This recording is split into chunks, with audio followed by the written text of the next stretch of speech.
milk and cookies for one?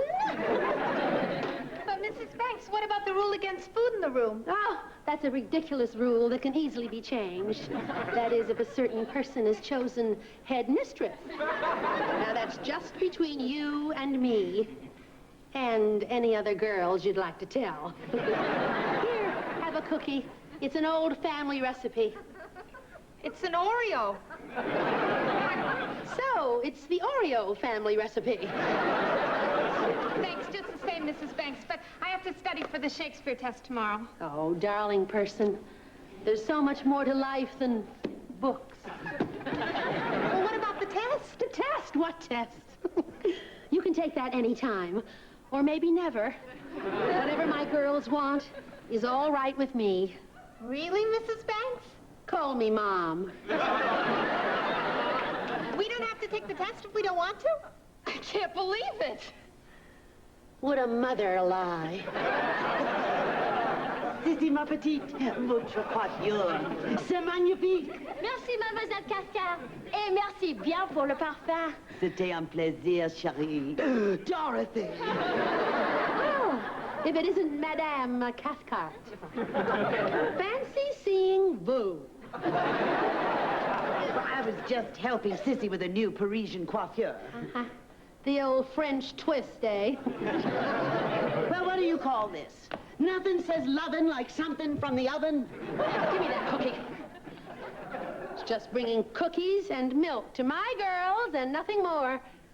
Sissy, guess what? Mrs. Banks said we don't have to take the test if we don't want to. That's nothing. Miss Cathcart's giving all of us French perfume. French perfume? That's fabulous. Oh, Lorna, that's a cheap trick. Cheap? At $10 an ounce? That is the most obvious bribe I've ever seen. Hey, guys, we're back home. Until now. Okay, let's hear it again for the old team. Lean to the left, lean to the right. Stand up, sit down, fight, fight, fight. Yay, team!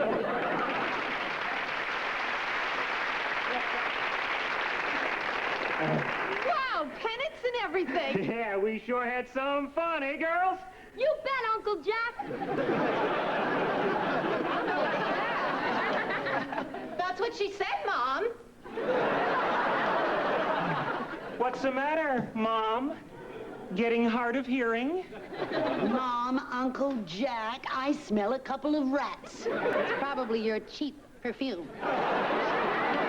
Gee, looks like you two have been busy little bees while my back was turned. And it looks like you've been having your own little pep talk. There's no telling what you put in their minds. Yeah? And what about their stomachs? Take your hands off my cookies. You can't tell me what to do. You're not the boss around here. I will be tomorrow. You will not. I will too. Will not. Will too. Will not. Will too. Will too. Will not. Okay, what's the take? 4 bottles of French perfume, Season ticket to the football game, and no Shakespeare test. Didn't I tell you before this thing was over we'd really clean up?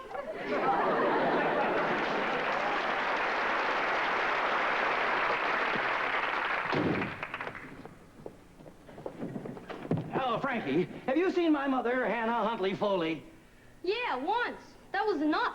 No. I mean today. She's coming over here to announce who is going to be the new headmaster. What is that odor? It's my new French perfume. You like it? It's very interesting. Boy, I sure wish I had another bottle to wear tomorrow.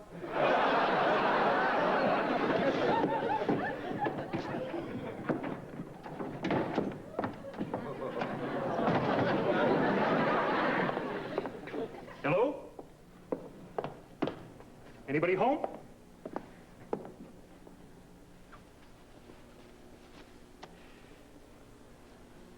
Ladies and gentlemen, honored guests, faculty and students.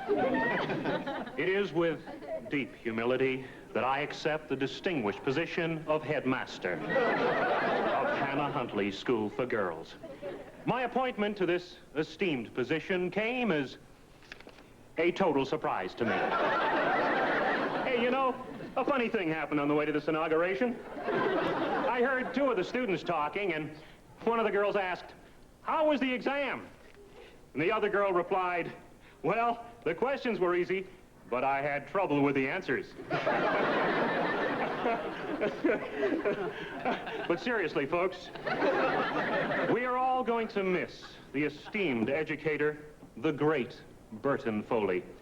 A man whose time has come and gone. And now that I am headmaster, I plan to stop making this speech at once.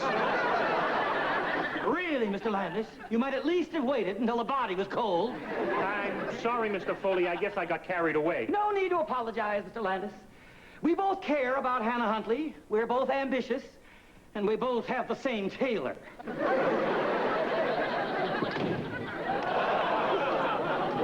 Hannah Huntley, I place these flowers here in tribute to your memory. And as headmistress, I shall strive to maintain your high standards here at the Lorna Cathcart School for Girls. Miss Cathcart! Oh, dear. Quelle consternation! Oh, Mr. Foley, I must look a terrible copycat. I hope you don't think I'm too awful. No, not awful. Shall we say quelle premature? Nice outfit, Lorna. I see you opted for the pants. Well.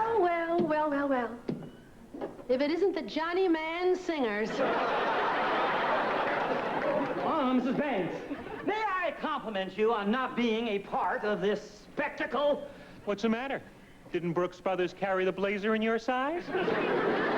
Jack, I think we should apologize to Dorothy. She's the only one of us who's behaving like an adult. Oh, now we all know that Mrs. Foley is going to choose the person who is the most qualified. Nothing we do now is going to influence her decision. And I mean, even though I am the head of the music drama department, you don't see me going into some big song and dance.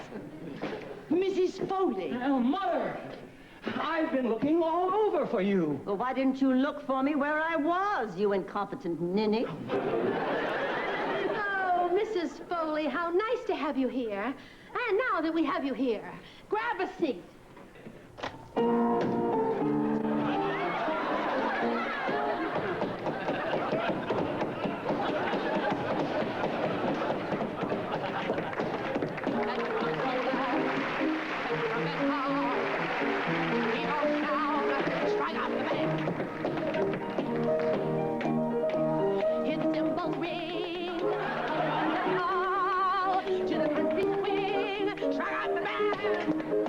There is work to be done, There are songs to be sung, I'm your son of a son of a gun. Stand in line, yea, bow. Hey, leader, strike up. Hey, leader, strike up. Hey, leader, strike up. A band.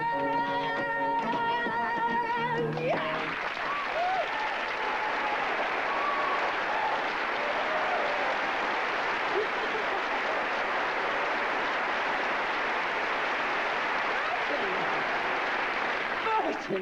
What is going on here? Everybody is making a play for my job.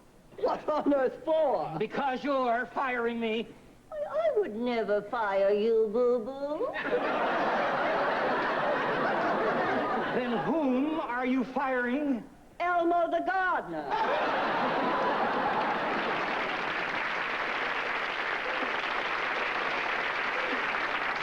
You're uprooting Elmo?